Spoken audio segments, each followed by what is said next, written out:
आजची घटना आहे नाशिकमधून। दिराणा आणि इतर 4 जणांनी जमिनीचं आमिष दाखवून महिलेवर अत्याचार केलाय। घटना पूर्ण बघण्याआधी गुन्हेगारी दुनिया या यूट्यूब चॅनलला सबस्क्राईब करा। घडलेल्या घटनेमध्ये एका 20 वर्षीय महिलेच्या पतीला जामीन मिळण्याच्या आमिष दाखवून 3 जणांनी अत्याचार केल्याची घटना समोर आलेली आहे। या अत्याचाराच्या घटनेमध्ये महिलेचा नातेवाईकाचा देखील समावेश आहे। ही घटना पंचवटी परिसरातील रामवाडी येथील चौगुले पेट्रोल पंपाजवळ असणाऱ्या एका शेतात घडली आहे। या घटनेमुळे आजूबाजूच्या परिसरात संतापजनक परिस्थिती निर्माण झालेली आहे।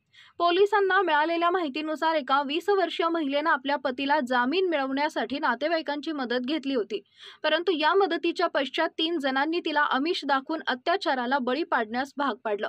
या तिघांनी महिलेच्या पतीला जामीन देण्याचं वचन दिलं होतं व त्यासाठी प्रयत्न करू असं देखील सांगितलं होतं। या सर्व घटनेमध्ये एक व्यक्ती महिलेचा नातेवाईक म्हणजेच दीर आहे। तक्रारदार महिला व तिचा पती अल्पवयीन असतानाच त्यांचं एकमेकांवर प्रेम होतं, परंतु घरच्यांना हे प्रेम संबंध मान्य नसल्यानं महिलेच्या माहेरच्याकडील नातेवाईकांनी पतीला एका पोक्सो प्रकरणांमध्ये अडकवले आणि या घटनेप्रकरणी महिलेच्या पतीला पोलिसांनी अटक देखील केली। या घटनेप्रकरणी 3 जणांनी पतीला जामीन मिळवून देण्याचं आमिष दाखवलं आणि नाशिक येथील चौगुले पेट्रोल पंप इथं असणाऱ्या एका शेतामध्ये या तिघांनी तिच्यावर अतिप्रसंग करण्याचा प्रयत्न केला। घडलेला प्रकार निंदनीय असून या तक्रार महिलांनी पोलिसांमध्ये जाऊन घडलेला प्रकार सांगितला। पोलीस या घटनेचा अधिक तपास करत आहेत।